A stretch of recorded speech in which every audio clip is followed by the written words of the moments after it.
Les jardins de la baie à Singapour. Une création majestueuse sur un site exceptionnel. Deux mégastructures qui défient les éléments. Pour les réaliser, les ingénieurs vont devoir composer avec les aléas du climat. Protéger les serres des rayons du soleil, mais aussi des pluies tropicales. Si le système ne fonctionnait pas, ce serait catastrophique. Les architectes vont aller chercher des plantes jusqu'au Mexique et construire des arbres artificiels qui mêleront le béton et l'acier à une végétation luxuriante. S'ils réussissent, ils seront à l'origine d'une nouvelle génération de jardins urbains et auront révolutionné l'architecture paysagère.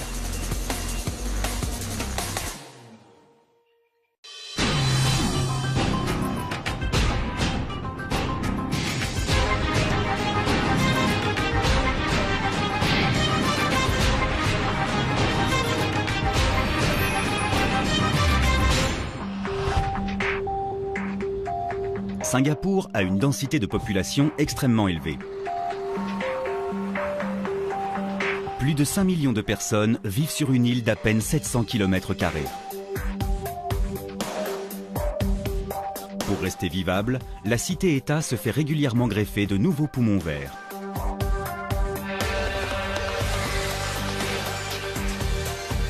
La végétation couvre 50% de l'île. Cette fois-ci, Singapour se lance dans l'un des projets les plus ambitieux de son histoire. Les jardins de la baie.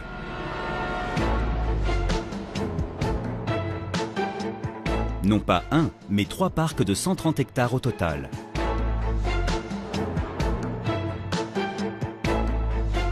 Et tout comme l'Eden Project au Royaume-Uni, ces jardins accueilleront des plantes du monde entier.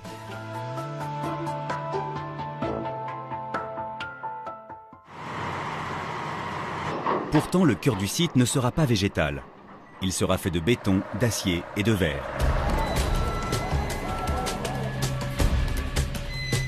Deux serres immenses sont prévues pour abriter des centaines de plantes habituées à des températures plus clémentes.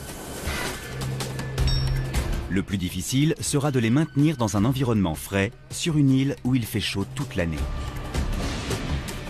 Et où les pluies diluviennes risquent de faire des dégâts considérables.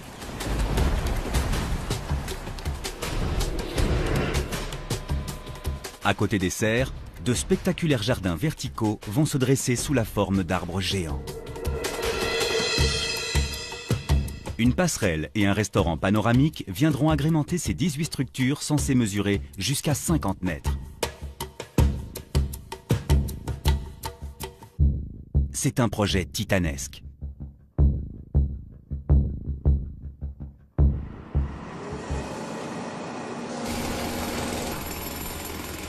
Les hommes à l'origine des jardins de la baie sont conscients de ce qui les attend. Les enjeux sont élevés.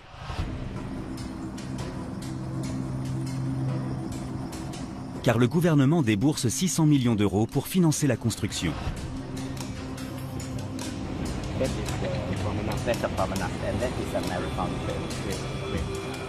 Mabotan, l'ancien ministre du Développement, est la force motrice du projet. Ces jardins sont une des réalisations qui vont nous aider, j'espère, à imposer Singapour comme modèle en matière de durabilité.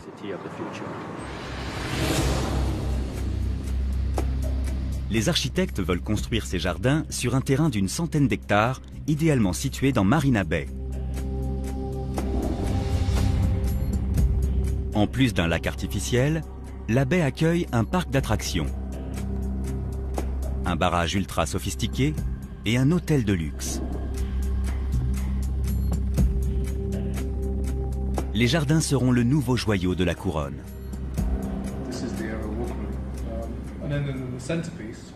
L'architecte paysagiste Andrew Grant est responsable de la moitié sud du parc. Il est spécialisé dans les environnements futuristes et durables.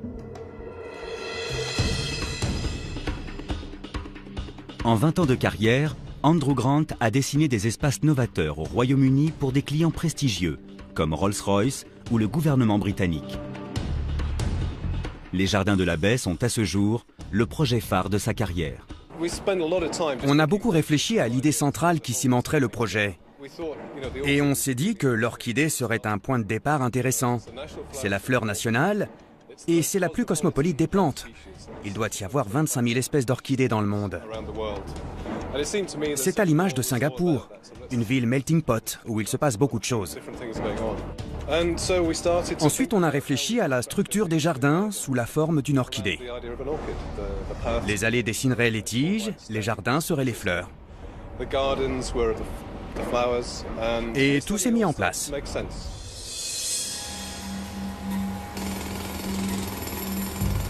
Sur le chantier, les ingénieurs sont loin d'en être à ce stade de la construction. Pour l'instant, ils s'inquiètent surtout des fondations. Car là où le sol paraît solide, se trouvent en fait de vrais sables mouvants. De l'argile des grands fonds s'étend sous cette zone de Marina Bay sur plus de 30 mètres de profondeur. Cette argile est meuble et dangereusement instable. Sans les précautions nécessaires, elle peut être à l'origine d'accidents dramatiques. The body of one worker confirmed dead was recovered from the wreckage about 6. En 2004, des travaux de terrassement pour la création d'une ligne de métro ont provoqué un effondrement, tuant 4 ouvriers et endommageant une autoroute.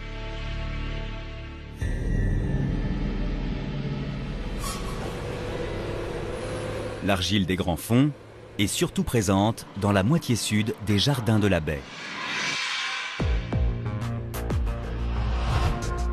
Elle risque de déstabiliser les constructions et d'entraîner des dégâts irréparables.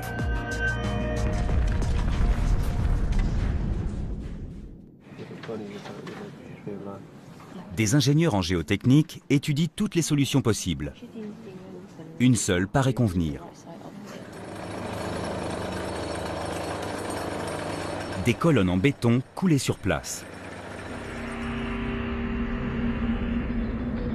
Pour poser ces fondations, il faut commencer par forer au-delà de la couche d'argile pour atteindre une couche plus solide. Ici, il s'agit d'alluvions à 60 mètres de fond. Une colonne préfabriquée en acier est ensuite descendue à la même profondeur.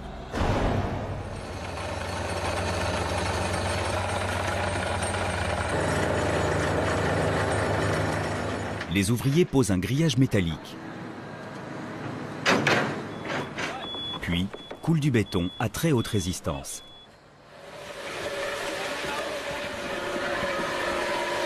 Une fois sèches, les fondations vont consolider le sol.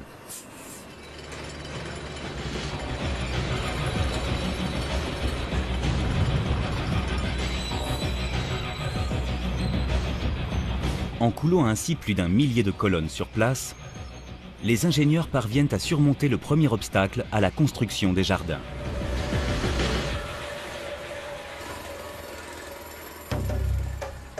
Deuxième obstacle, ne pas polluer Marina Bay, qui fournit 10% de l'eau potable de la ville.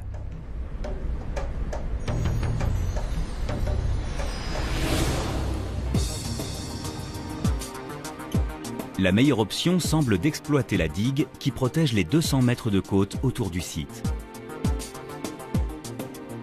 Ce mur en béton empêche la terre et les matériaux de se déverser dans la baie.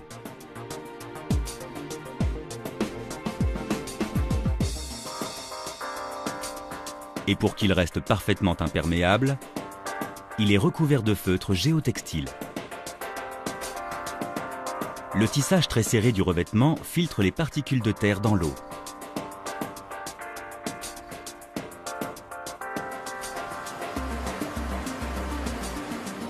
Pour plus de sécurité, des hommes surveillent la digue 24 heures sur 24 pour guetter les éventuelles infiltrations. Rien n'est simple dans le projet des jardins de la baie. Le fait que 60% des plantes exposées soient importées de l'étranger pose un problème majeur. Car beaucoup viennent d'un climat plus sec ou plus frais, d'Australie ou d'Europe par exemple.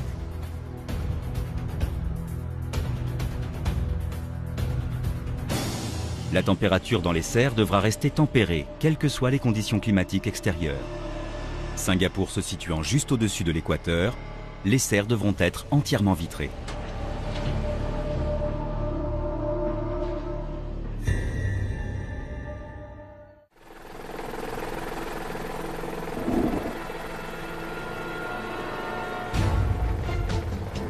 En plus, ces jardins sont situés en bord de mer et seront donc très exposés aux intempéries.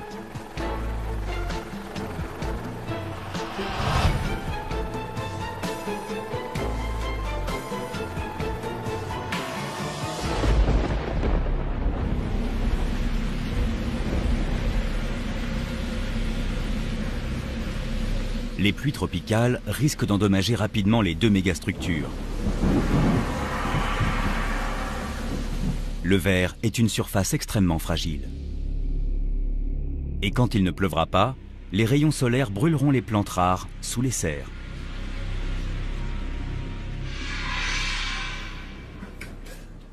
Pour éviter ce scénario catastrophe, des ingénieurs thermiques travaillent sans relâche à l'élaboration d'une solution. L'architecte Paul Baker supervise l'équipe.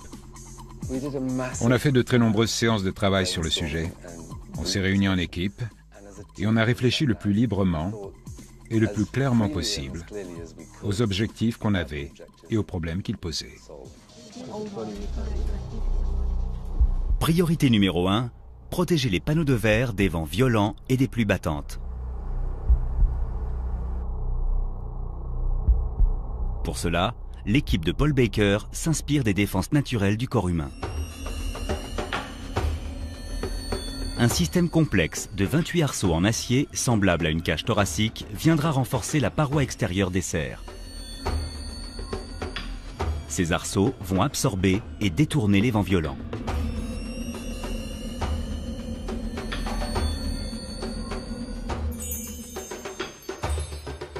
Un grillage supplémentaire posé sous les arceaux consolidera la structure des dômes en maintenant les panneaux de verre entre eux.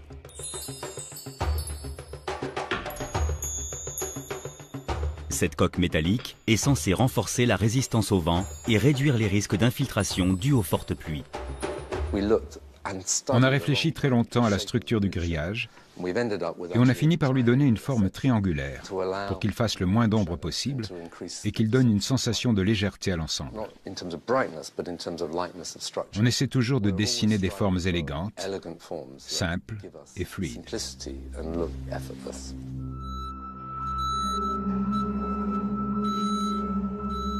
La solution semble parfaite, en théorie. Reste à savoir si elle fonctionnera dans la pratique. Le seul moyen de le savoir, c'est de faire un test.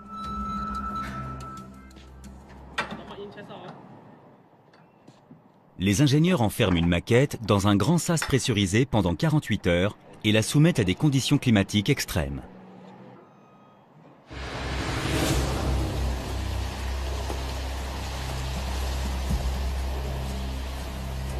Des simulations d'orage testent l'étanchéité de la façade.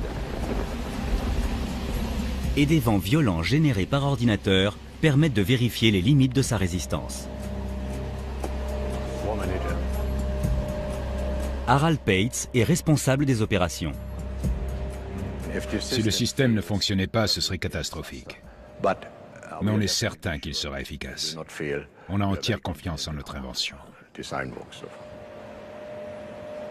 Harald Pates contrôle en permanence l'état de la façade tandis que la pression atteint des sommets.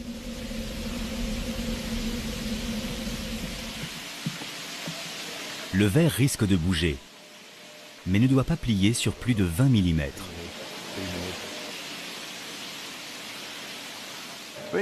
Si on voit qu'il se passe quelque chose d'anormal à cause de la pression, on arrête tout. C'est qu'il y a un problème.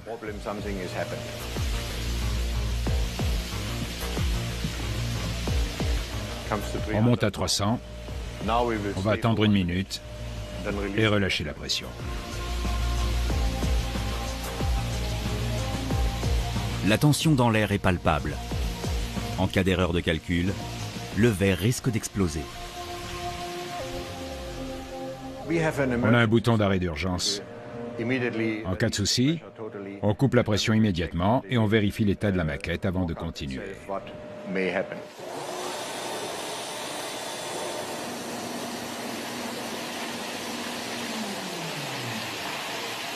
L'expérience est une réussite. Mais Harald Pates ne veut rien laisser au hasard. Il reste encore un scénario à envisager, la grêle.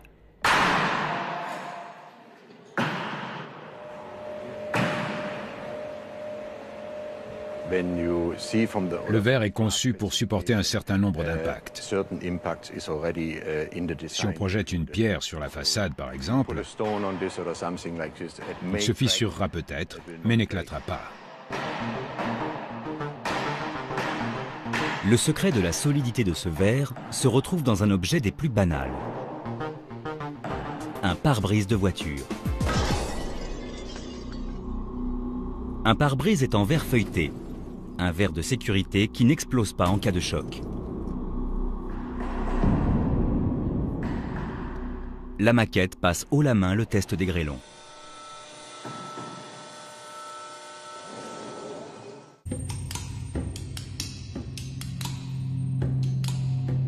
Les ingénieurs peuvent enfin attaquer l'étape suivante, la construction.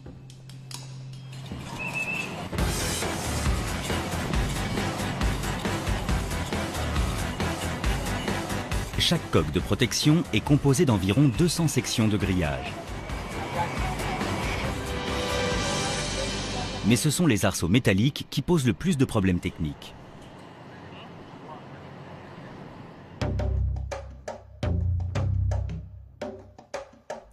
Il y en a 28 par serre. Ils couvrent l'intégralité du toit, mesurent 150 mètres de long et pèsent 1000 tonnes chacun. Tenter de les soulever est quasi impossible.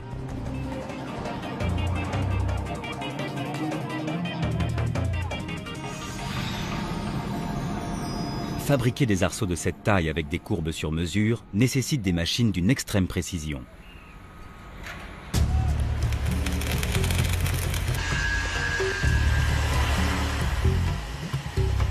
Les architectes font appel à l'une des plus importantes aciéries de Singapour, spécialisée dans le préfabriqué.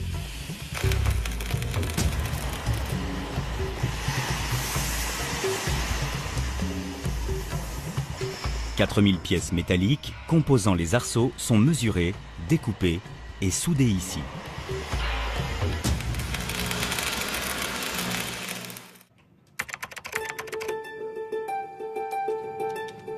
Cette entreprise se sert de logiciels en 3D pour établir des plans détaillés de chaque courbe. Les schémas sont ensuite remis au soudeur, accompagnés d'une notice de montage. C'est le seul moyen d'assembler les pièces sans faire d'erreur.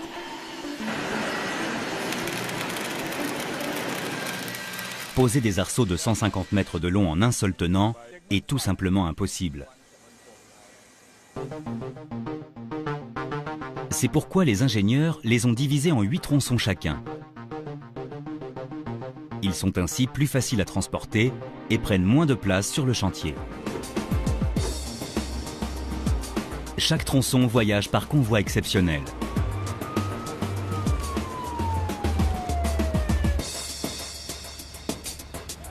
Une fois sur le chantier, il est préparé pour le levage et la pose. Aujourd'hui, les ouvriers doivent fixer la plus grosse pièce. Un tronçon de 22 mètres qui pèse 20 tonnes.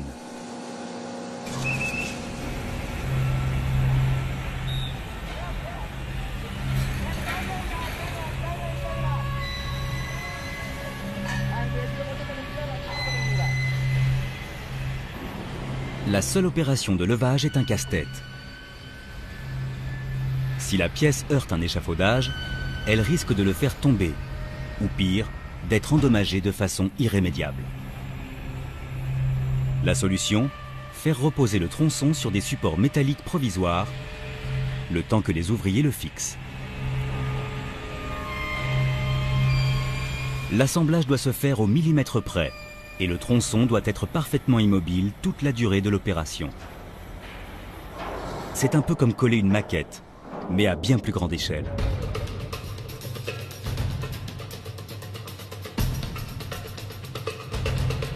Après 48 heures de travail acharné, la pièce est enfin en place. Mais pour les ingénieurs, ce n'est pas encore le temps de souffler. Pour terminer l'assemblage des arceaux rapidement et sans risque, il faudrait monter beaucoup plus d'échafaudage que sur un chantier ordinaire.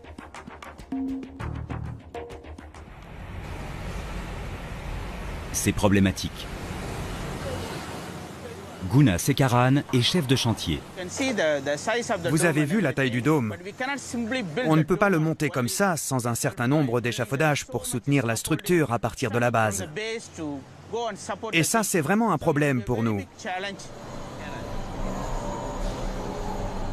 Car en plus d'être long à monter, les échafaudages créent un environnement de travail dangereux, où se déplacer devient difficile.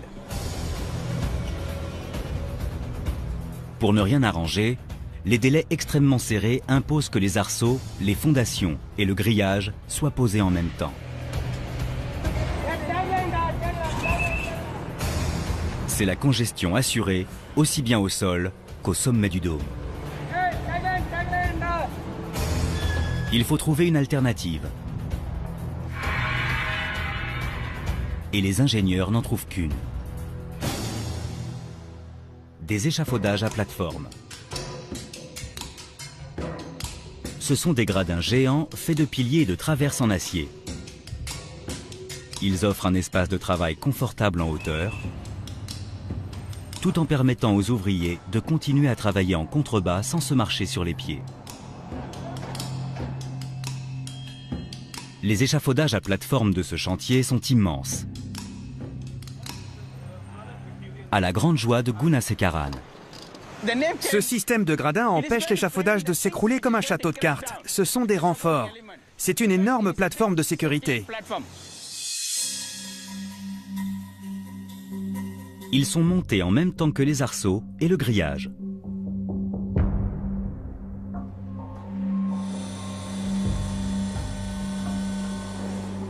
Les ouvriers se servent de grues capables de lever 300 tonnes pour positionner les traverses et les piliers.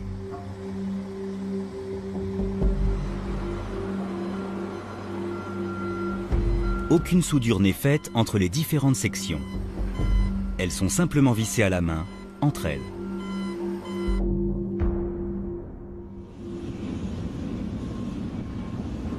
Installer des plateformes à une telle altitude est risqué et les consignes sont très strictes.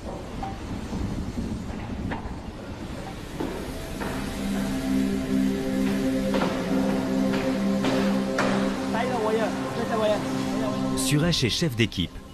Il est responsable de la sécurité. Quand je travaille ici, je mets un harnais. Je l'accroche à ce câble. C'est un câble de sécurité.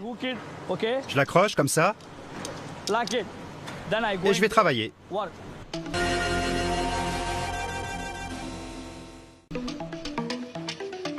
En cas d'accident, Suresh ne tombera pas de plus de 2 ou 3 mètres. Il restera suspendu dans les airs en attendant l'arrivée des secours. C'est un travail très dangereux, mais si je respecte bien les consignes de sécurité, il n'y aura aucun problème. J'ai 46 ouvriers dans mon équipe. Pour l'instant, on n'a eu aucun accident, mais plus on a de travail, plus on est nerveux. Quand ce sera fini, je serai content.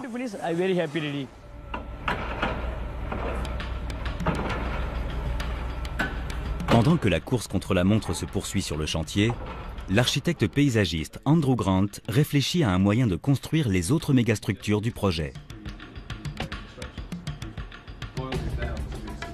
18 arbres géants. Ils mesureront jusqu'à 50 mètres de haut et seront aussi vivants que de vrais arbres.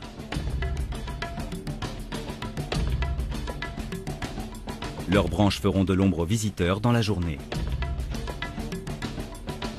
Et ils seront illuminés la nuit.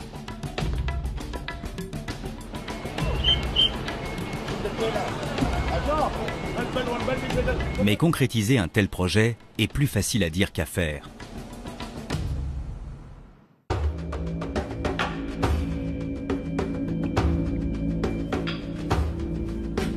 Andrew Grant veut créer d'immenses jardins verticaux pour y exposer des plantes grimpantes exotiques.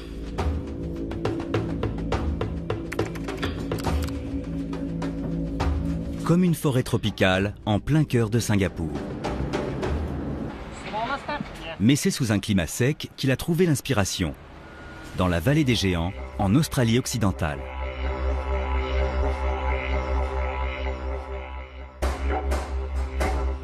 Située dans le parc national de Walpole-Nornalup, la vallée des Géants abrite les plus grands eucalyptus au monde.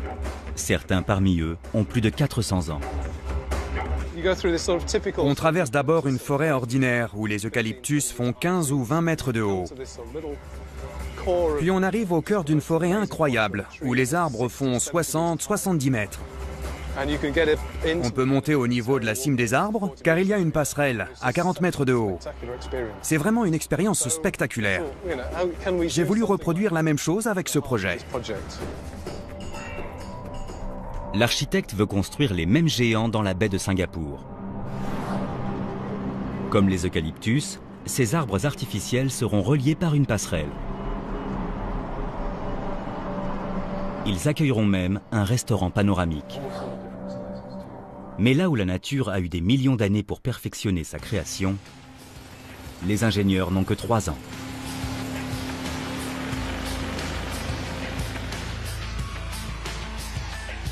La première difficulté est de trouver une technique rapide et efficace pour construire les 18 troncs.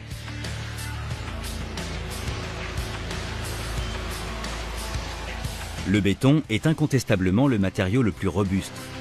Mais le couler sur place signifie être dépendant des conditions climatiques. La solution se trouve à 2 pas des futurs jardins. Plus de 80% des habitants de Singapour vivent dans ces tours résidentielles. Pour satisfaire la demande de logements grandissante, le gouvernement multiplie les tours en béton préfabriqués.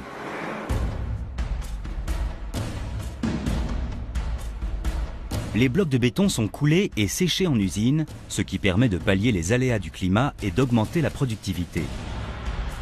Ils sont ensuite transportés et assemblés sur le chantier. Les ingénieurs des jardins veulent faire la même chose pour monter les arbres rapidement. Edwin So dirige ces opérations. Je travaille dans le préfabriqué depuis plus de 20 ans. C'est fascinant de voir ce qu'on est capable de faire aujourd'hui. Le plus important pour stabiliser ces arbres, ce sont les fondations. Elles vont porter la structure verticale, c'est-à-dire le tronc qui sera fait de plusieurs sections empilées les unes sur les autres. Les blocs préfabriqués de 9 tonnes chacun seront hissés à l'aide de cette grue à chenilles.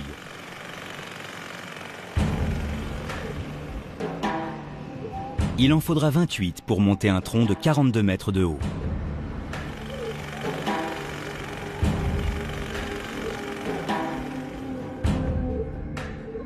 Le plus difficile est d'aligner le bloc avec les barres de renfort coulées dans la paroi pour consolider le tronc.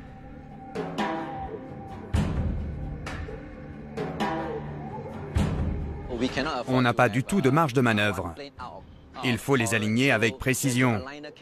Si on ne le fait pas correctement, on risque de fissurer le bloc. Et si le bloc est fissuré, on ne peut pas l'utiliser car il risque de fragiliser l'ensemble de la structure.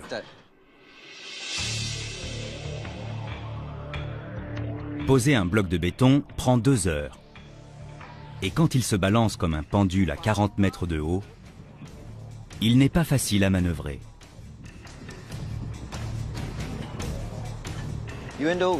Même si on l'a déjà fait plusieurs fois, dès que je vois le bloc monter, je suis nerveux. Le vent peut le pousser au moment de la pose vers la gauche ou vers la droite. Nos ouvriers doivent faire très attention.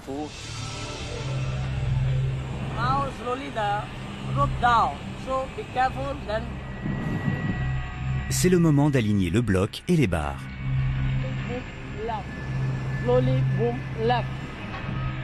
Et c'est aussi délicat que de faire passer un fil dans le chat d'une aiguille.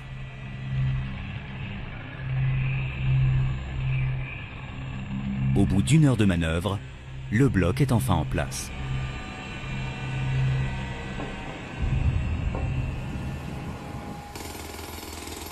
Un arbre géant vient de pousser au milieu du chantier. Plus que 17 à planter. C'est quand on voit le résultat final qu'on se rend compte si on a fait du bon boulot.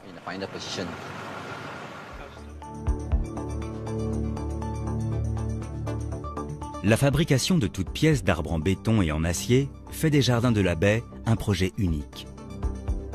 Mais il faut aussi de vrais arbres, sans quoi ce ne serait plus des jardins.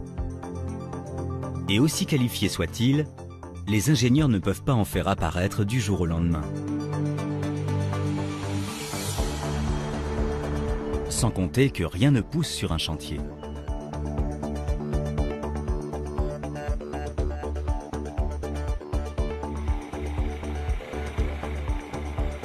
La solution, acheter plusieurs millions d'euros de fleurs, de plantes et d'arbres, non seulement en Asie, mais dans le monde entier.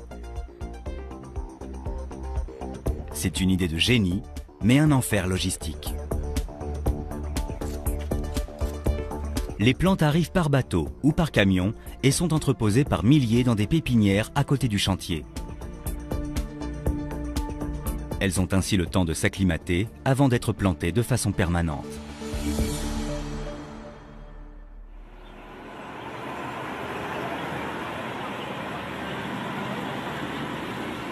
C'est le cas de ces 4 oliviers, vieux de 500 ans, importés d'Espagne. La nuit, les routes sont désertes, ce qui permet de transporter des chargements très volumineux, même si parfois c'est encore un peu juste.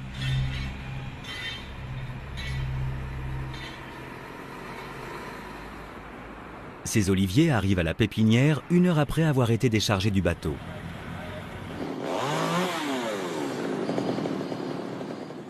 Les jardins ne seront pas composés exclusivement d'arbres exotiques.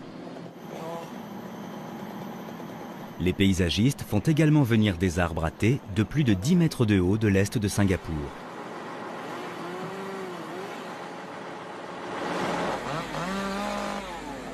Bungi travaille pour les parcs nationaux et supervise leur transfert. On essaie de déplacer ces arbres et de les sauver. Sinon, ils risquent d'être abattus pour construire des immeubles. C'est une espèce particulièrement grande. Ils sont là depuis presque 20 ans et on va les replanter dans la baie. Ils ont beaucoup de valeur pour nous.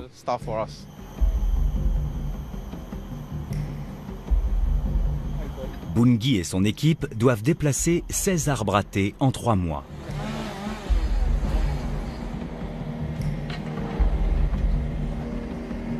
Première étape du processus, creuser une énorme tranchée autour des racines pour les déterrer. On enroule ensuite une bâche étanche autour du pied pour le protéger pendant le transport. Il a fallu une journée complète pour déterrer cet arbre-là. C'est beaucoup de travail, beaucoup d'organisation.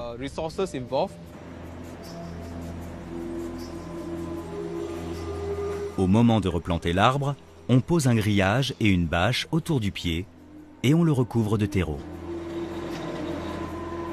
C'est un mélange spécialement adapté aux arbres. Malheureusement, il n'y a pas de recette miracle.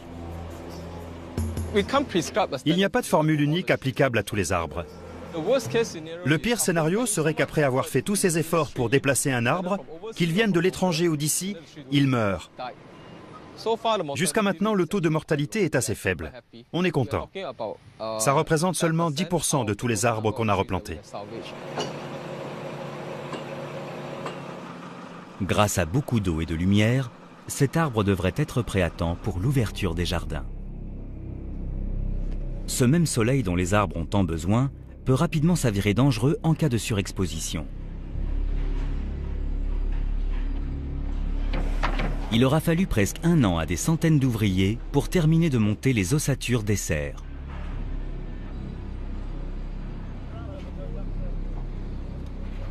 Un miracle compte tenu de leur dimension.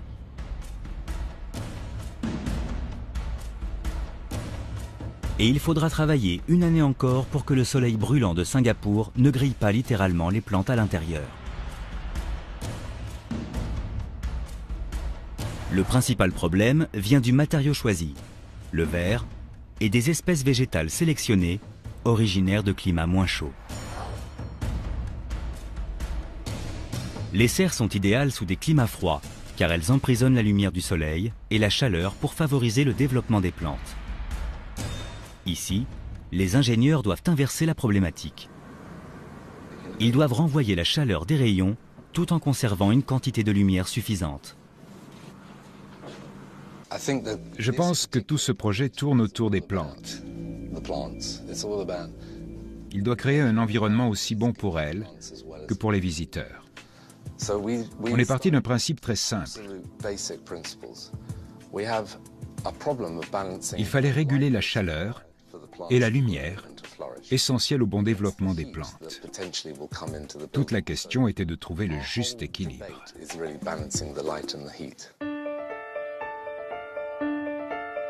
Paul Baker et son équipe envisagent toutes les possibilités et construisent un ensemble de prototypes. Ils doivent trouver un moyen de réduire et maintenir la température intérieure à 16 degrés, tout en emprisonnant 45 000 unités de lumière ou lux.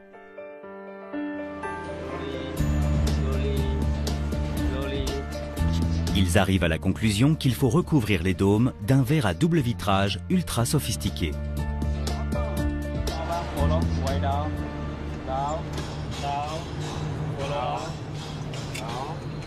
Il faut environ 3000 panneaux de verre de plus de 350 kg chacun pour tapisser une seule serre.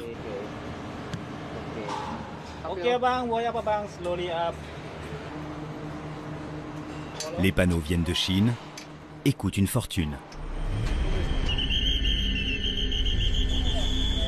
En casser un serait catastrophique.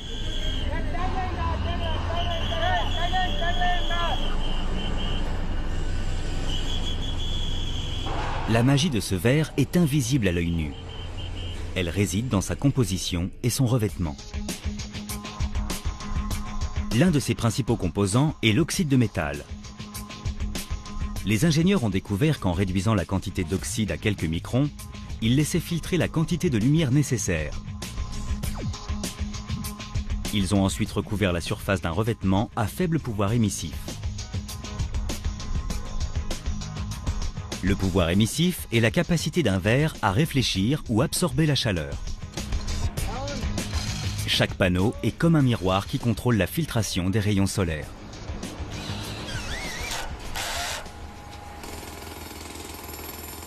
Mais ce système ne suffira pas à maîtriser les éléments.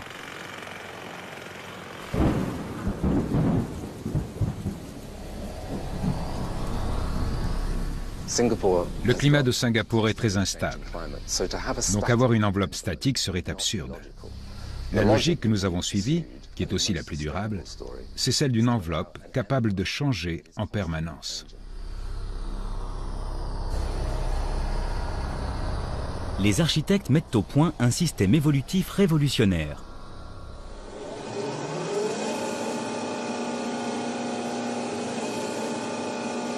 Des stores commandés par ordinateur.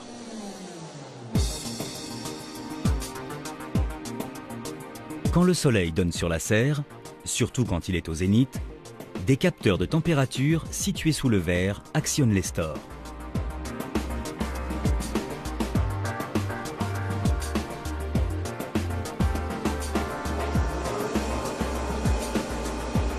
Les jours pluvieux ou nuageux, les stores se rétractent automatiquement.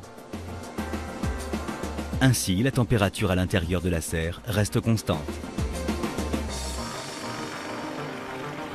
Mais protéger les plantes des rayons solaires n'est que la première étape du processus. Il faut également trouver un moyen de rafraîchir la température ambiante sous le dôme.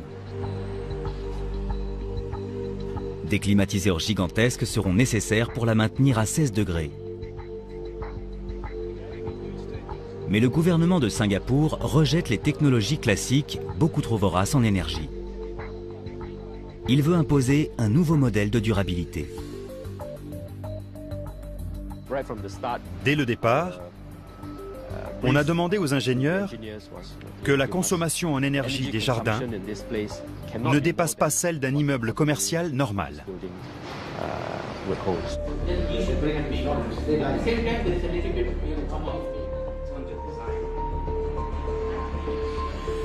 C'est un objectif ambitieux. Mais le bureau d'études n'a pas d'autre choix que de satisfaire les exigences du principal investisseur et de le faire en un temps record.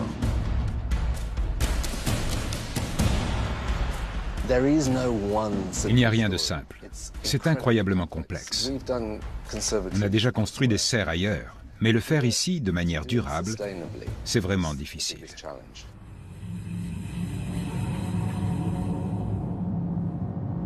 Les ingénieurs commencent par rouvrir le cahier des charges. À Singapour, il fait souvent plus de 30 degrés. Le système d'air conditionné dans les serres doit faire descendre la température à 16 degrés. Mais sans pour autant consommer plus d'énergie qu'un bâtiment commercial ordinaire.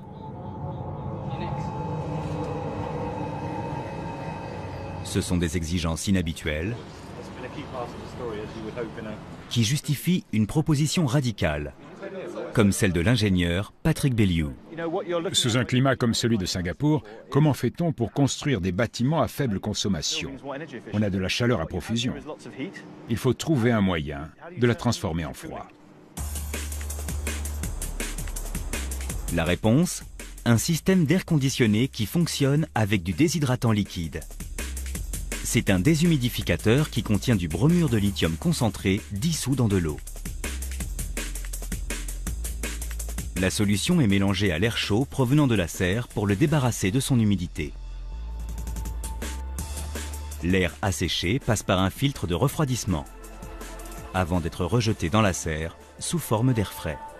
Quand on achète un appareil électronique, un sac ou des chaussures, on trouve parfois un petit sachet de déshydratant solide. Il permet d'absorber l'humidité en la faisant tomber de 90% par exemple à 30%. L'air peut ensuite être refroidi en utilisant moins d'énergie.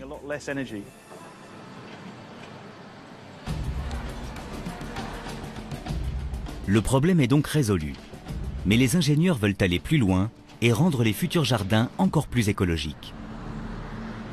Et ils découvrent que la solution est juste sous leur nez. Les arbres. L'Office des parcs nationaux en gère 3 millions. Et des milliers de tonnes de branches sont taillées tous les mois.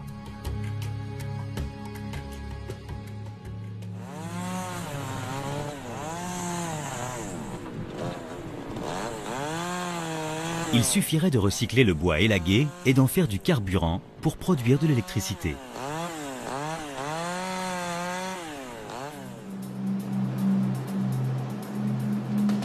Voici un générateur de biomasse. Une version plus petite va être construite dans les jardins de la baie. Les milliers de tonnes de branches taillées tous les mois sont broyées. Les copeaux ainsi obtenus sont ensuite transformés en carburant qui vient alimenter les énormes chaudières génératrices de vapeur.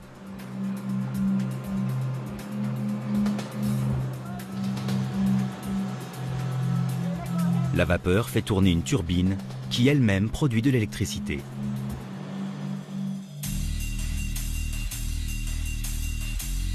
Même la déperdition de chaleur de la turbine est recyclée. Le générateur la redirige vers un échangeur thermique qui produit encore plus de vapeur et par conséquent plus d'électricité. C'est ce qu'on appelle un système de cogénération. On a élaboré une stratégie énergétique basée sur le recyclage des déchets. Les dépenses énergétiques du site, l'air conditionné et l'eau chaude, proviennent entièrement de la combustion de copeaux de bois. Le système de cogénération crée d'autres types de déchets qui sont également recyclables.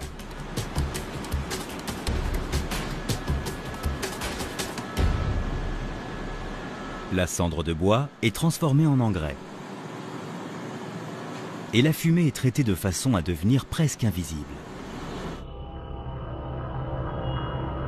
Bien sûr, il est hors de question qu'une cheminée d'usine crachant de la vapeur se dresse au milieu des jardins de la baie.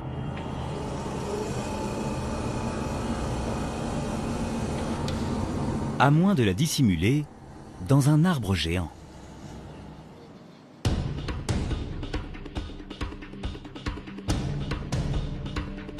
Les architectes ont choisi ce monstre de 37 mètres pour y dissimuler une cheminée en carbone et acier.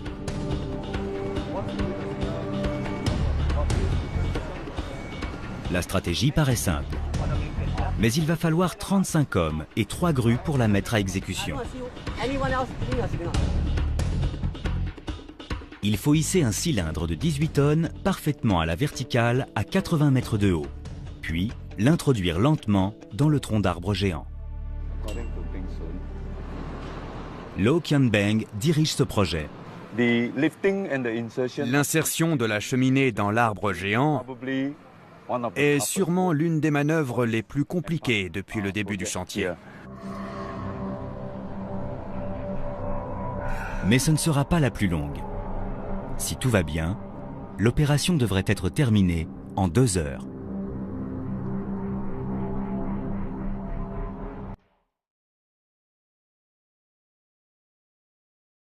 La force du vent est sous haute surveillance. Le moindre souffle oblige l'équipe au sol à intervenir immédiatement.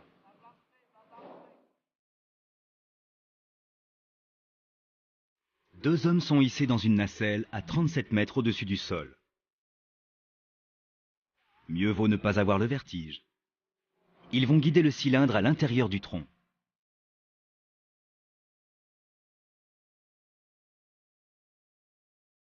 La tension est à son comble. La marge de manœuvre est seulement de quelques millimètres.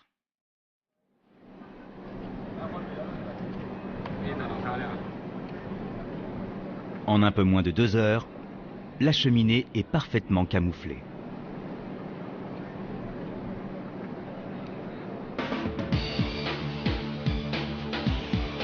Cette fois, le plus dur est fait, et les ouvriers s'attellent aux finitions des arbres géants. Les plantes, entreposées dans des pépinières depuis des mois, sont enfin greffées au tronc.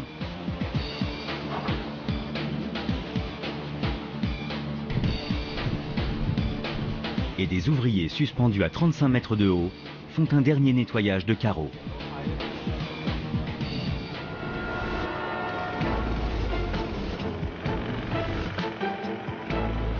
Les créateurs de ces jardins extraordinaires ont défié les lois de l'architecture.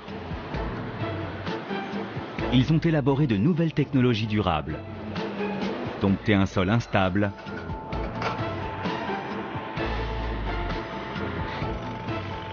et construit une mégastructure révolutionnaire. Mesdames et messieurs, notre invité d'honneur, Monsieur Ma Bo-tan. L'homme qui a permis le lancement de ce projet hors norme est ravi de faire un petit discours et de poser la dernière vis. C'est un travail auquel nous avons tous participé. Depuis le moment où l'idée a germé, à celui où tous les spécialistes se sont réunis. Voir ce projet enfin terminé, c'est une immense satisfaction.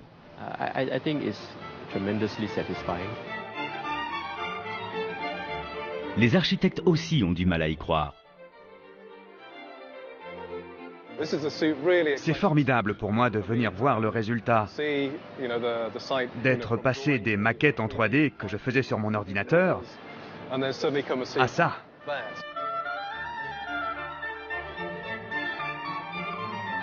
On est toujours en quête de nouveaux défis. Et cette fois, on a atteint les sommets. C'est incroyable de voir cette magnifique création. Et savoir qu'on y a participé est un grand honneur. C'était vraiment super.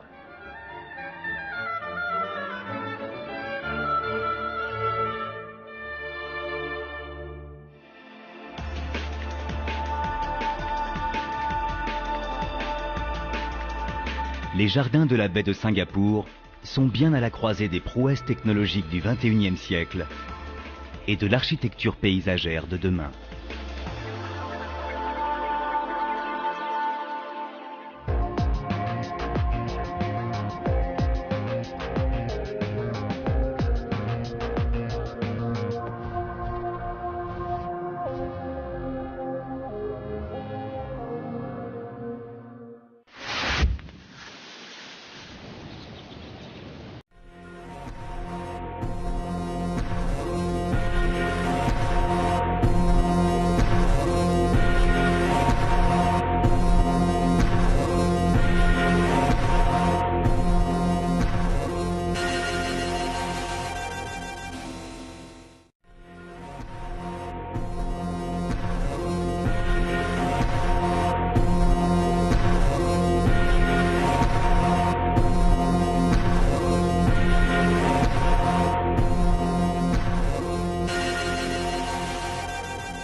Les jardins de la baie à Singapour. Une création majestueuse sur un site exceptionnel. 2 mégastructures qui défient les éléments. Pour les réaliser, les ingénieurs vont devoir composer avec les aléas du climat. Protéger les serres des rayons du soleil, mais aussi des pluies tropicales. Si le système ne fonctionnait pas, ce serait catastrophique.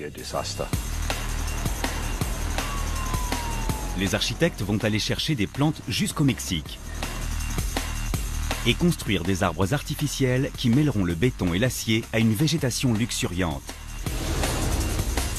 S'ils réussissent, ils seront à l'origine d'une nouvelle génération de jardins urbains et auront révolutionné l'architecture paysagère.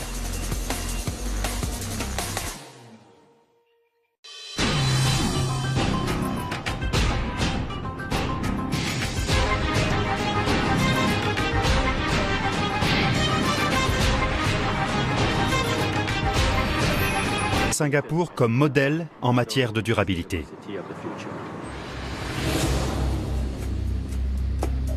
Les architectes veulent construire ces jardins sur un terrain d'une centaine d'hectares, idéalement situé dans Marina Bay. En plus d'un lac artificiel, la baie accueille un parc d'attractions, un barrage ultra sophistiqué et un hôtel de luxe. Les jardins seront le nouveau joyau de la couronne.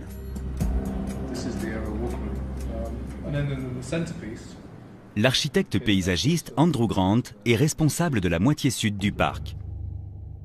Il est spécialisé dans les environnements futuristes et durables. En 20 ans de carrière, Andrew Grant a dessiné des espaces novateurs au Royaume-Uni pour des clients prestigieux, comme Rolls-Royce ou le gouvernement britannique. Les jardins de la baie sont à ce jour le projet phare de sa carrière. On a beaucoup réfléchi à l'idée centrale qui cimenterait le projet. Et on s'est dit que l'orchidée serait un point de départ intéressant. C'est la fleur nationale et c'est la plus cosmopolite des plantes.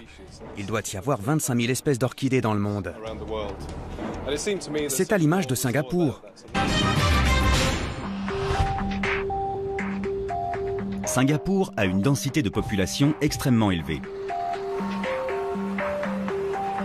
Plus de 5 millions de personnes vivent sur une île d'à peine 700 km². Pour rester vivable, la cité-État se fait régulièrement greffer de nouveaux poumons verts.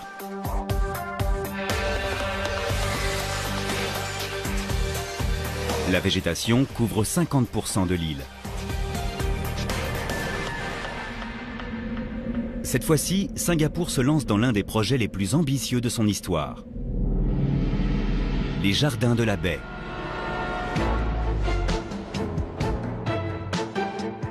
Non pas un, mais 3 parcs de 130 hectares au total.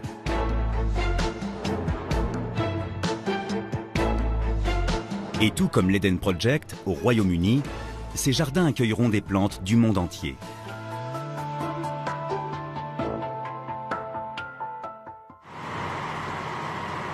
Pourtant, le cœur du site ne sera pas végétal. Il sera fait de béton, d'acier et de verre. 2 serres immenses sont prévues pour abriter des centaines de plantes habituées à des températures plus clémentes. Le plus difficile sera de les maintenir dans un environnement frais sur une île où il fait chaud toute l'année. Et où les pluies diluviennes risquent de faire des dégâts considérables.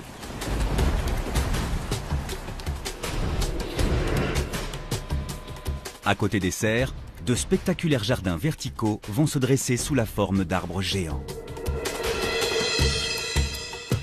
Une passerelle et un restaurant panoramique viendront agrémenter ces 18 structures censées mesurer jusqu'à 50 mètres. C'est un projet titanesque.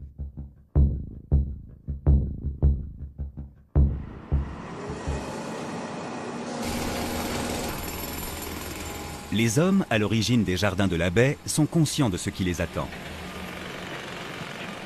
Les enjeux sont élevés.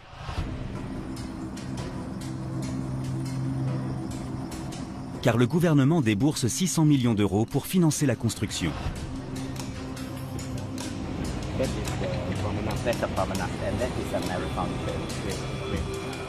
Mabotan, l'ancien ministre du Développement, est la force motrice du projet. Ces jardins sont une des réalisations qui vont nous aider, j'espère, à imposer une ville melting pot où il se passe beaucoup de choses. Ensuite, on a réfléchi à la structure des jardins sous la forme d'une orchidée. Les allées dessineraient les tiges, les jardins seraient les fleurs. Et tout s'est mis en place.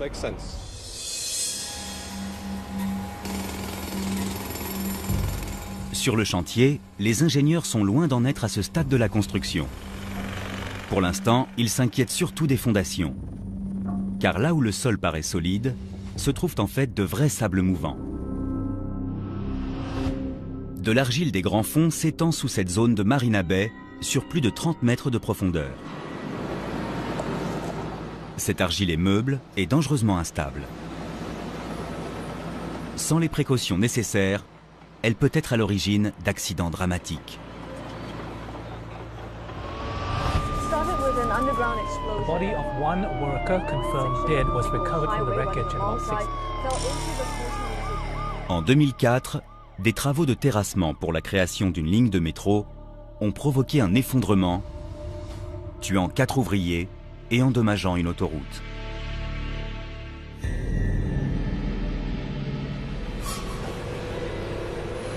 L'argile des grands fonds accueille un parc d'attractions, un barrage ultra sophistiqué et un hôtel de luxe. Les jardins seront le nouveau joyau de la couronne.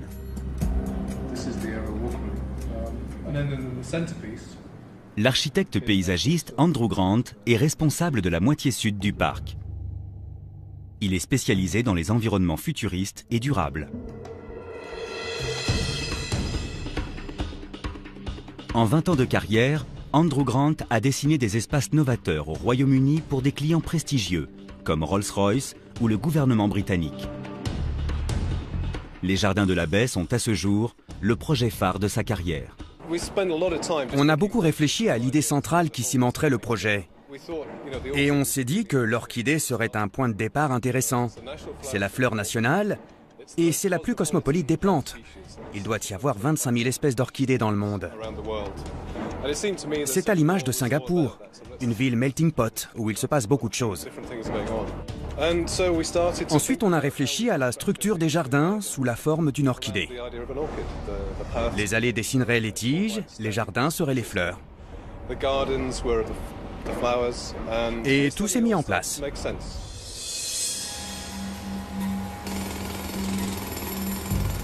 Sur le chantier, les ingénieurs sont loin d'en être à ce stade de la construction. Pour l'instant, ils s'inquiètent surtout des fondations. Car là où le sol paraît solide, se trouvent en fait de vrais sables mouvants. De l'argile des grands fonds s'étend sous cette zone de Marina Bay sur plus de 30 mètres de profondeur. Cette argile est meuble et dangereusement instable. Sans les précautions nécessaires, elle peut être à l'origine d'accidents dramatiques. The body of one worker confirmed dead was recovered from the wreckage at about 6. En 2004, des travaux de terrassement pour la création d'une ligne de métro ont provoqué un effondrement, tuant 4 ouvriers et endommageant une autoroute.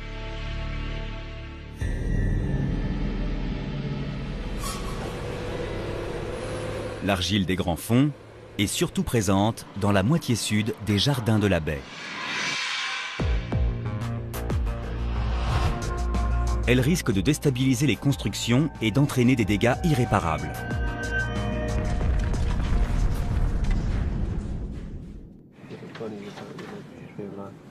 Des ingénieurs en géotechnique étudient toutes les solutions possibles. Une seule paraît convenir. Des réalisations qui vont nous aider, j'espère, à imposer Singapour comme modèle en matière de durabilité.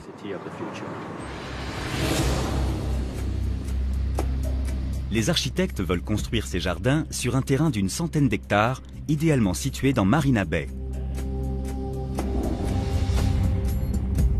En plus d'un lac artificiel, la baie accueille un parc d'attractions, un barrage ultra sophistiqué et un hôtel de luxe. Les jardins seront le nouveau joyau de la couronne.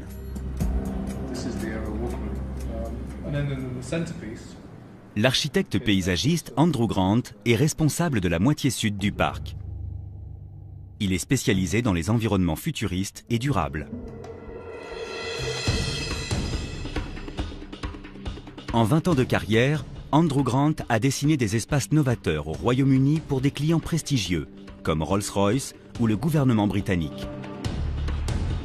Les jardins de la baie sont à ce jour le projet phare de sa carrière.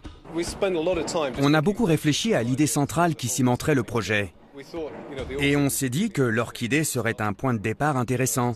C'est la fleur nationale et c'est la plus cosmopolite des plantes. Il doit y avoir 25 000 espèces d'orchidées dans le monde. C'est à l'image de Singapour, une ville melting pot où il se passe beaucoup de choses. Ensuite, on a réfléchi à la structure des jardins sous la forme d'une orchidée. Les allées dessineraient les tiges, les jardins seraient les fleurs. Et tout s'est mis en place.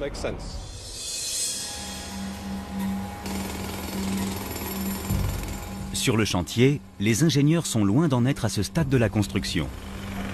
Pour l'instant, ils s'inquiètent surtout des fondations. Car là où le sol paraît solide, se trouvent en fait de vrais sables mouvants. De l'argile des grands fonds s'étend sous cette zone de Marina Bay sur plus de 30 mètres de profondeur. Cette argile est meuble et dangereusement instable. Sans les précautions nécessaires, elle peut être à l'origine d'accidents dramatiques. The body of one worker confirmed dead was recovered from the wreckage in about 6 months. En 2004, des travaux de terrassement pour la création d'une ligne de métro ont provoqué un effondrement, tuant 4 ouvriers et endommageant une autoroute.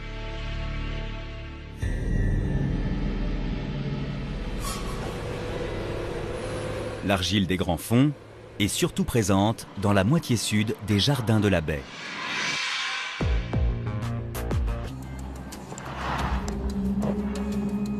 Le seul moyen de le savoir, c'est de faire un test.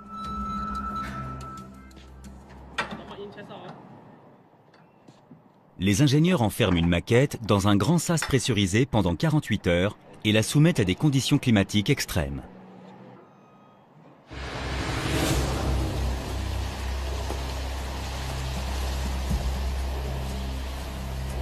Des simulations d'orage testent l'étanchéité de la façade. Et des vents violents générés par ordinateur permettent de vérifier les limites de sa résistance. Harald Pates est responsable des opérations. Si le système ne fonctionnait pas, ce serait catastrophique. Mais on est certain qu'il sera efficace. On a entière confiance en notre invention. Harald Pates contrôle en permanence l'état de la façade tandis que la pression atteint des sommets.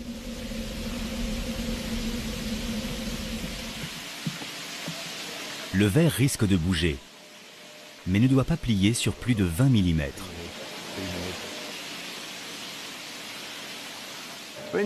Si on voit qu'il se passe quelque chose d'anormal à cause de la pression, on arrête tout. C'est qu'il y a un problème.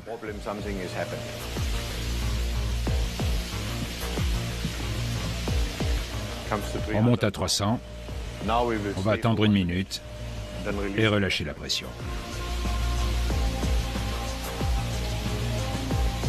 La tension dans l'air est palpable. En cas d'erreur de calcul, le verre risque d'exploser. On a un bouton d'arrêt d'urgence. En cas de souci, on coupe la pression immédiatement et on vérifie l'état de la maquette avant de continuer.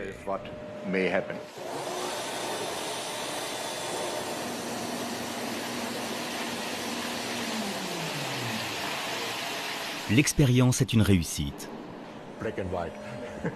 Mais Harald Peitz ne veut rien laisser au hasard. Il reste encore un scénario à envisager, la grêle.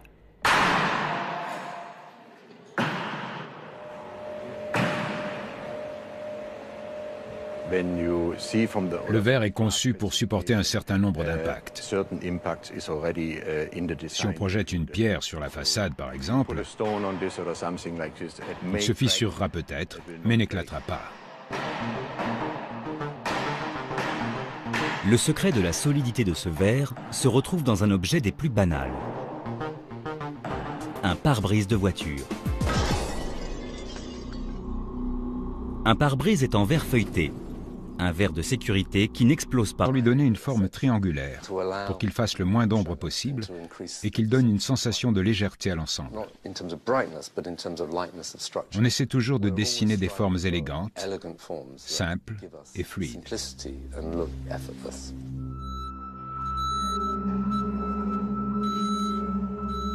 La solution semble parfaite, en théorie. Reste à savoir si elle fonctionnera dans la pratique. Le seul moyen de le savoir, c'est de faire un test.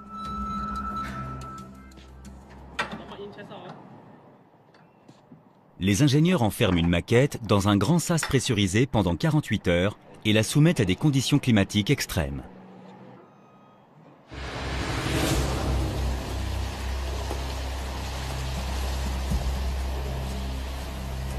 Des simulations d'orage testent l'étanchéité de la façade. Et des vents violents générés par ordinateur permettent de vérifier les limites de sa résistance. Harald Peitz est responsable des opérations. Si le système ne fonctionnait pas, ce serait catastrophique. Mais on est certain qu'il sera efficace. On a entière confiance en notre invention. Harald Peitz contrôle en permanence l'état de la façade tandis que la pression atteint des sommets.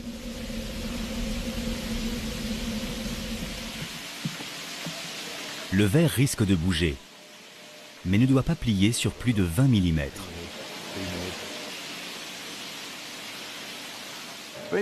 Si on voit qu'il se passe quelque chose d'anormal à cause de la pression, on arrête tout. C'est qu'il y a un problème.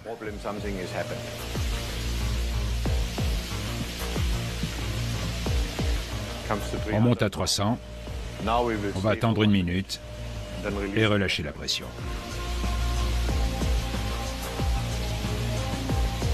La tension dans l'air est palpable. En cas d'erreur de calcul, le verre risque d'exploser. On a un bouton d'arrêt d'urgence. En cas de souci, on coupe la pression immédiatement et on vérifie l'état de la maquette avant de continuer.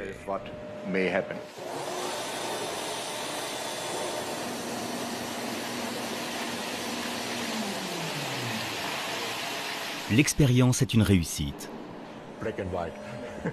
Mais Harald Peitz ne veut rien laisser au hasard. Il reste encore un scénario à envisager, la grêle.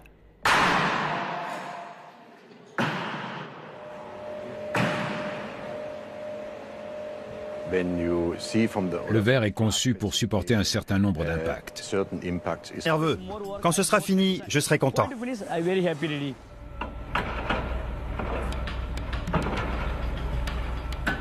Pendant que la course contre la montre se poursuit sur le chantier, l'architecte paysagiste Andrew Grant réfléchit à un moyen de construire les autres mégastructures du projet. 18 arbres géants. Ils mesureront jusqu'à 50 mètres de haut et seront aussi vivants que de vrais arbres.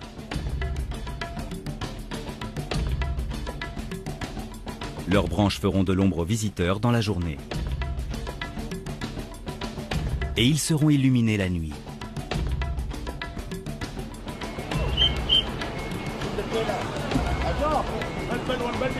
Mais concrétiser un tel projet est plus facile à dire qu'à faire.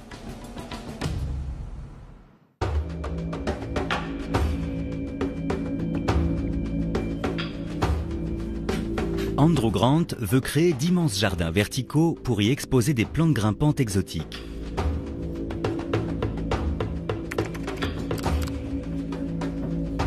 comme une forêt tropicale en plein cœur de Singapour.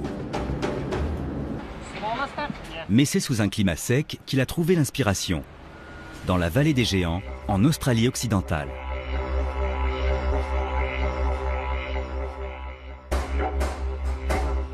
Située dans le parc national de Walpole-Nornalup, la vallée des Géants abrite les plus grands eucalyptus au monde. Certains parmi eux ont plus de 400 ans. On traverse d'abord une forêt ordinaire où les eucalyptus font 15 ou 20 mètres de haut. Puis on arrive au cœur d'une forêt incroyable où les arbres font 60-70 mètres. On peut monter au niveau de la cime des arbres car il y a une passerelle à 40 mètres de haut. C'est vraiment une expérience spectaculaire. J'ai voulu reproduire la même chose avec ce projet. L'architecte veut construire les mêmes géants dans la baie de Singapour. Comme les eucalyptus, ces arbres artificiels seront reliés par une passerelle. Ils accueilleront même un restaurant panoramique. Mais là où la nature a eu des millions d'années pour perfectionner sa création, les ingénieurs n'ont que 3 ans.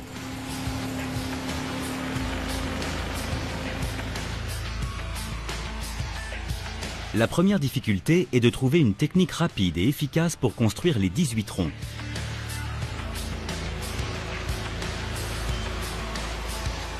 Le béton est incontestablement le matériau le plus robuste. Mais le couler sur place signifie être dépendant des conditions climatiques.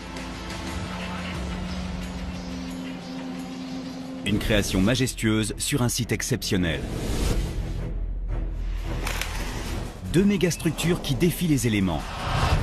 Pour les réaliser, les ingénieurs vont devoir composer avec les aléas du climat.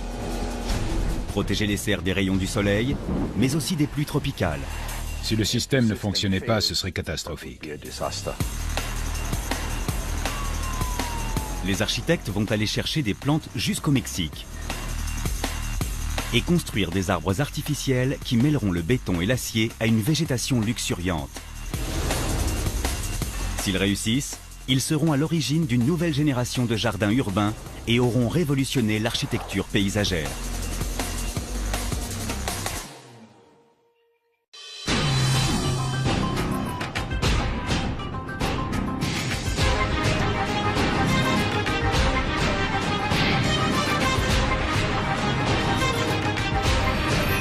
Singapour comme modèle en matière de durabilité.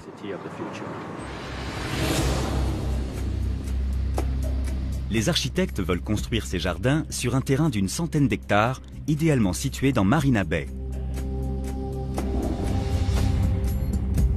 En plus d'un lac artificiel, la baie accueille un parc d'attractions, un barrage ultra sophistiqué et un hôtel de luxe. Les jardins seront le nouveau joyau de la couronne.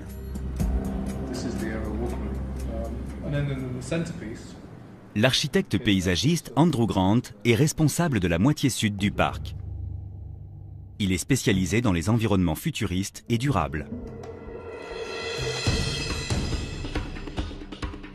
En 20 ans de carrière, Andrew Grant a dessiné des espaces novateurs au Royaume-Uni pour des clients prestigieux, comme Rolls-Royce ou le gouvernement britannique. Les jardins de la baie sont à ce jour le projet phare de sa carrière. On a beaucoup réfléchi à l'idée centrale qui cimenterait le projet. Et on s'est dit que l'orchidée serait un point de départ intéressant. C'est la fleur nationale et c'est la plus cosmopolite des plantes. Il doit y avoir 25 000 espèces d'orchidées dans le monde. C'est à l'image de Singapour. Singapour a une densité de population extrêmement élevée. Plus de 5 millions de personnes vivent sur une île d'à peine 700 km². Pour rester vivable, la cité-État se fait régulièrement greffer de nouveaux poumons verts.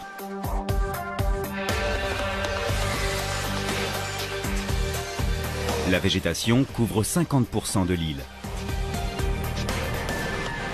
Urbains et auront révolutionné l'architecture paysagère.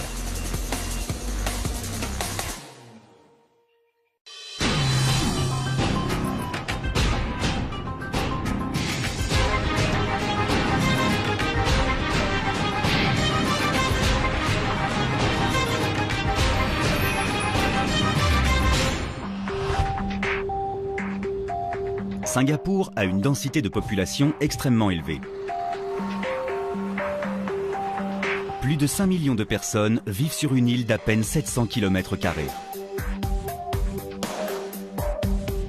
Pour rester vivable, la cité-État se fait régulièrement greffer de nouveaux poumons verts.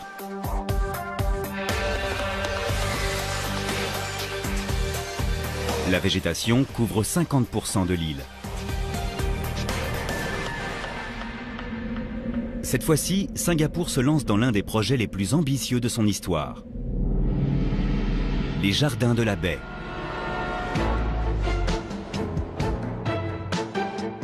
Non pas un, mais 3 parcs de 130 hectares au total.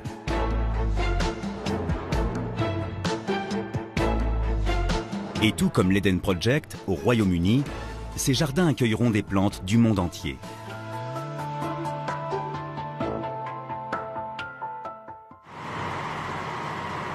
Pourtant, le cœur du site ne sera pas végétal. Il sera fait de béton, d'acier et de verre.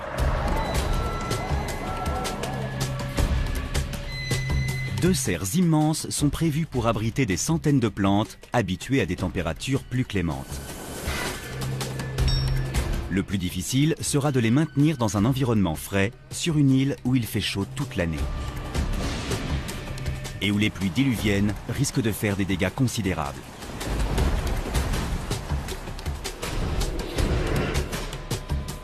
À côté des serres, de spectaculaires jardins verticaux vont se dresser sous la forme d'arbres géants. Une passerelle et un restaurant panoramique viendront agrémenter ces 18 structures censées mesurer jusqu'à 50 mètres. C'est un projet titanesque.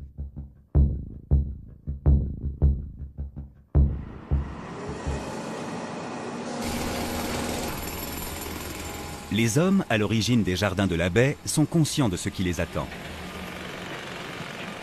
Les enjeux sont élevés.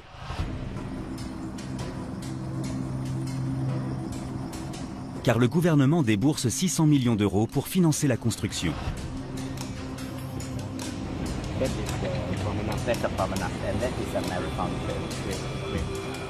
Mabotan, l'ancien ministre du Développement.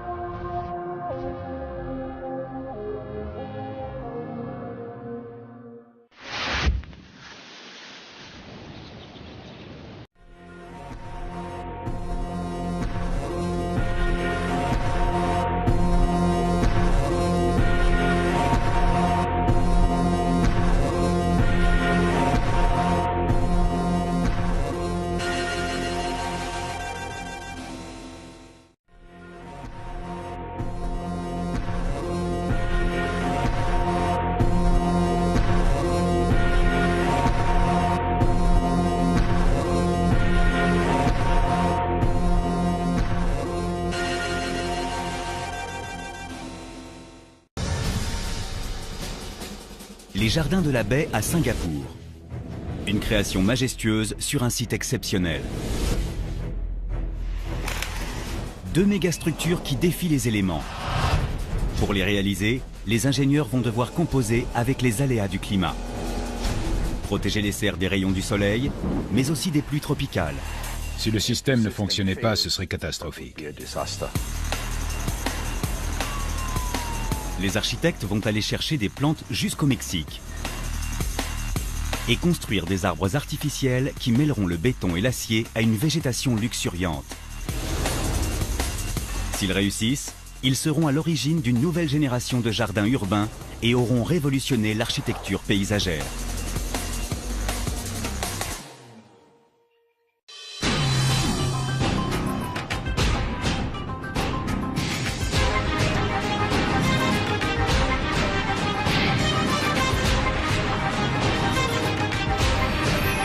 Singapour comme modèle en matière de durabilité.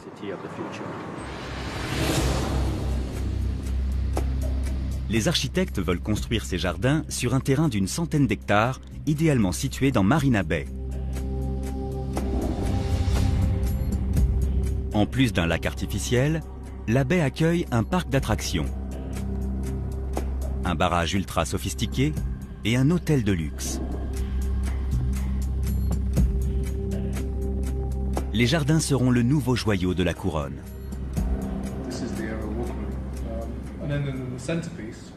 L'architecte paysagiste Andrew Grant est responsable de la moitié sud du parc. Il est spécialisé dans les environnements futuristes et durables. En 20 ans de carrière, Andrew Grant a dessiné des espaces novateurs au Royaume-Uni pour des clients prestigieux, comme Rolls-Royce ou le gouvernement britannique. Les jardins de la baie sont à ce jour le projet phare de sa carrière.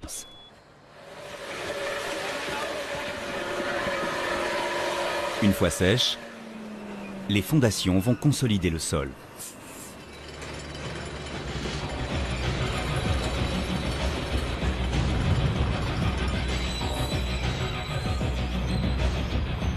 En coulant ainsi plus d'1 millier de colonnes sur place, les ingénieurs parviennent à surmonter le premier obstacle à la construction des jardins.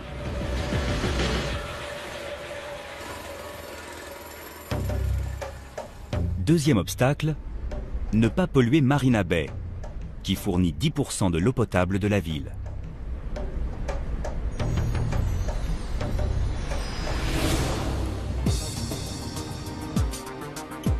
La meilleure option semble d'exploiter la digue qui protège les 200 mètres de côte autour du site. Ce mur en béton empêche la terre et les matériaux de se déverser dans la baie.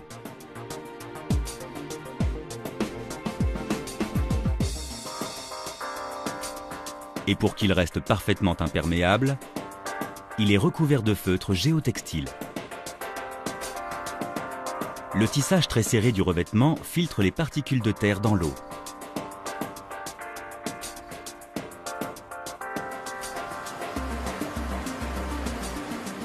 Pour plus de sécurité, des hommes surveillent la digue 24 heures sur 24 pour guetter les éventuelles infiltrations.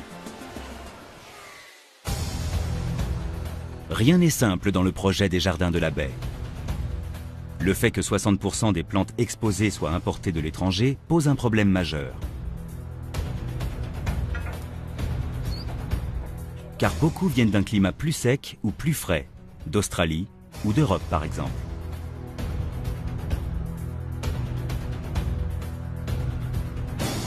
La température dans les serres devra rester tempérée, quelles que soient les conditions climatiques extérieures. Singapour se situant juste au-dessus de l'équateur, les serres devront être entièrement vitrées.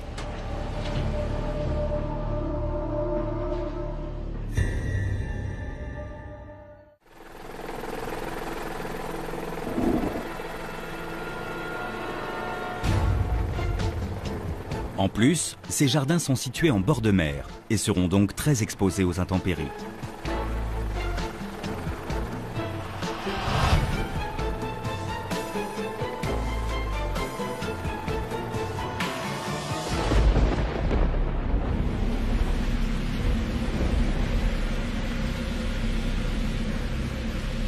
Les pluies tropicales risquent d'endommager rapidement les 2 mégastructures.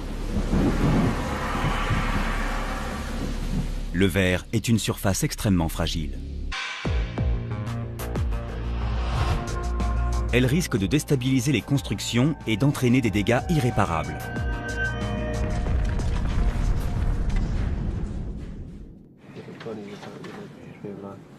Des ingénieurs en géotechnique étudient toutes les solutions possibles.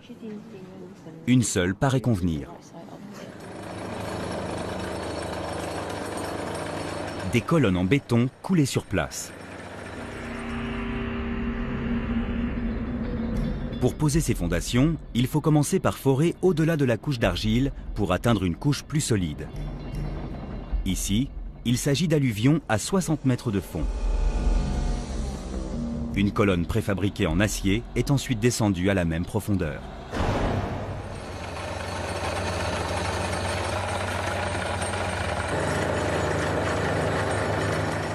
Les ouvriers posent un grillage métallique. Puis, coulent du béton à très haute résistance.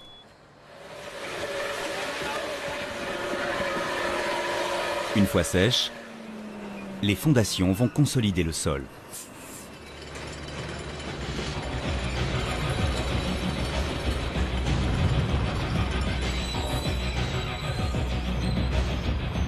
En coulant ainsi plus d'1 millier de colonnes sur place, les ingénieurs parviennent à surmonter le premier obstacle à la construction des jardins.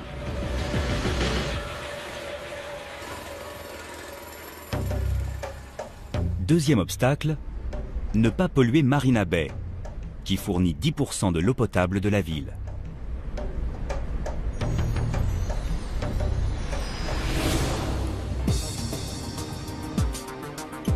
La meilleure option semble d'exploiter la digue qui protège les 200 mètres de côte autour du site.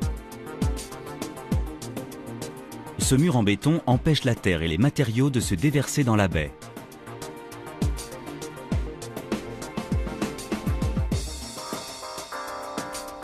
Et pour qu'il reste parfaitement imperméable, il est recouvert de feutre géotextile. Le tissage très serré du revêtement filtre les particules de terre dans l'eau.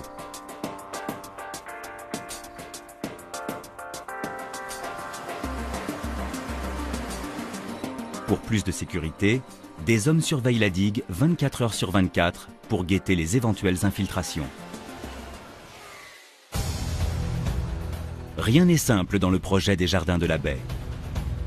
Le fait que 60% des plantes exposées soient importées de l'étranger pose un problème majeur. Car beaucoup viennent d'un climat plus sec ou plus frais, d'Australie ou d'Europe par exemple. Il est préparé pour le levage et la pose. Aujourd'hui, les ouvriers doivent fixer la plus grosse pièce. Un tronçon de 22 mètres qui pèse 20 tonnes.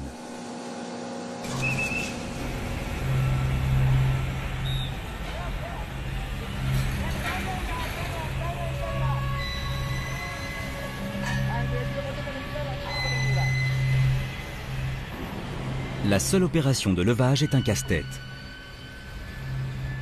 Si la pièce heurte un échafaudage, elle risque de le faire tomber, ou pire, d'être endommagée de façon irrémédiable.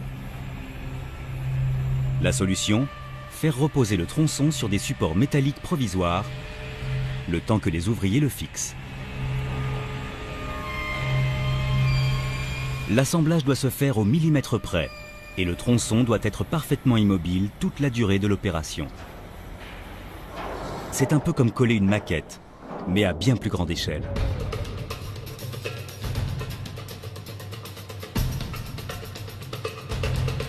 Après 48 heures de travail acharné, la pièce est enfin en place. Mais pour les ingénieurs, ce n'est pas encore le temps de souffler. Pour terminer l'assemblage des arceaux rapidement et sans risque, il faudrait monter beaucoup plus d'échafaudage que sur un chantier ordinaire.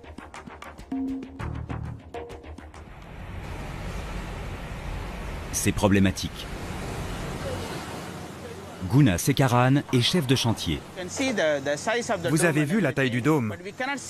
On ne peut pas le monter comme ça sans un certain nombre d'échafaudages pour soutenir la structure à partir de la base. Et ça, c'est vraiment un problème pour nous. Car en plus d'être long à monter, les échafaudages créent un environnement de travail dangereux, où se déplacer devient difficile. Pour ne rien arranger, les délais extrêmement serrés imposent que les arceaux, les fondations et le grillage soient posés en même temps.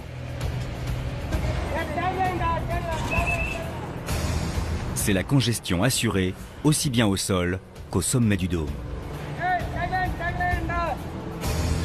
Il faut trouver une alternative. Et les ingénieurs n'en trouvent qu'une. Des échafaudages à plateforme. Ce sont des gradins géants faits de piliers et de traverses en acier. Ils offrent un espace de travail confortable en hauteur, tout en permettant aux ouvriers de continuer à travailler en contrebas sans se marcher sur les pieds.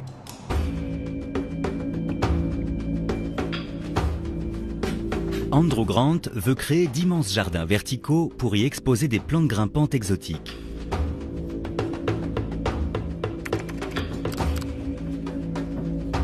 Comme une forêt tropicale en plein cœur de Singapour. Mais c'est sous un climat sec qu'il a trouvé l'inspiration. dans la vallée des Géants, en Australie occidentale.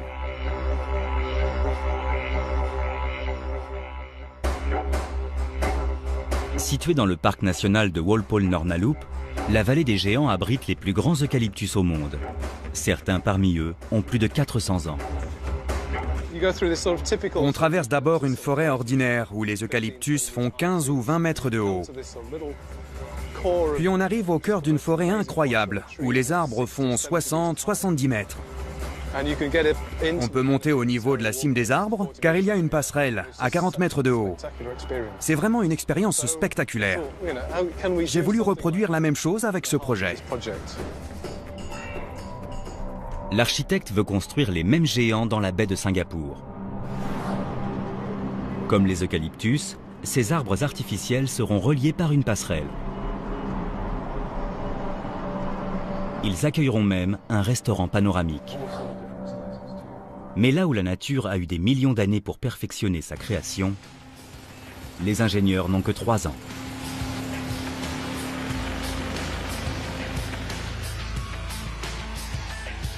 La première difficulté est de trouver une technique rapide et efficace pour construire les 18 troncs.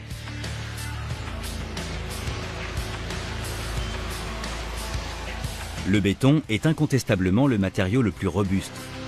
Mais le couler sur place signifie être dépendant des conditions climatiques. La solution se trouve à 2 pas des futurs jardins. Plus de 80% des habitants de Singapour vivent dans ces tours résidentielles. Pour satisfaire la demande de logements grandissante, le gouvernement multiplie les tours en béton préfabriqués.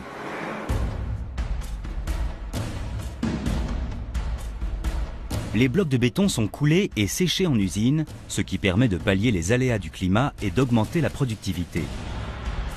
Ils sont ensuite transportés et assemblés sur le chantier. Les ingénieurs des jardins veulent faire la même chose pour monter les arbres rapidement. Edwin So dirige ces opérations. Je travaille dans le préfabriqué depuis plus de 20 ans. C'est fascinant de voir ce qu'on est capable de faire aujourd'hui. Le plus important, sans les précautions nécessaires, elle peut être à l'origine d'accidents dramatiques.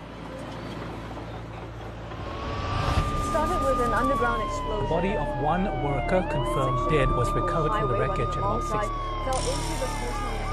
En 2004, des travaux de terrassement pour la création d'une ligne de métro ont provoqué un effondrement, tuant 4 ouvriers et endommageant une autoroute.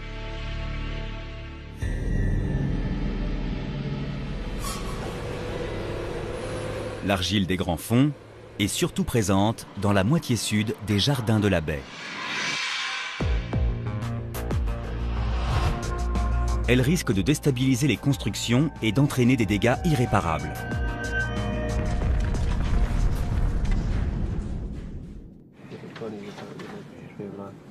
Des ingénieurs en géotechnique étudient toutes les solutions possibles. Une seule paraît convenir. Des colonnes en béton coulées sur place. Pour poser ces fondations, il faut commencer par forer au-delà de la couche d'argile pour atteindre une couche plus solide. Ici, il s'agit d'alluvions à 60 mètres de fond. Une colonne préfabriquée en acier est ensuite descendue à la même profondeur.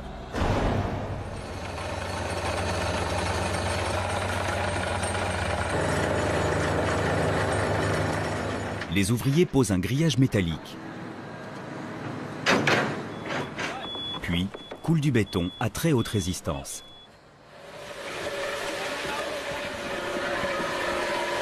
Une fois sèches, les fondations vont consolider le sol.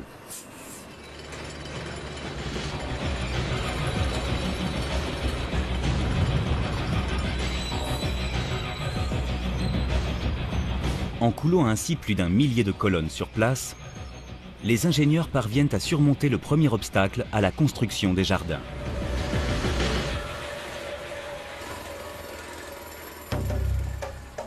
Deuxième obstacle, ne pas polluer Marina Bay, qui fournit 10% de l'eau potable de la ville.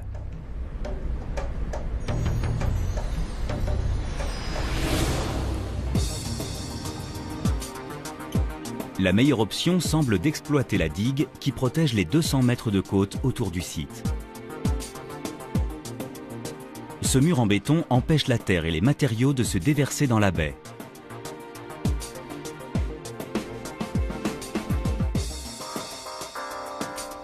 Et pour qu'il reste parfaitement imperméable, il est recouvert de feutre géotextile.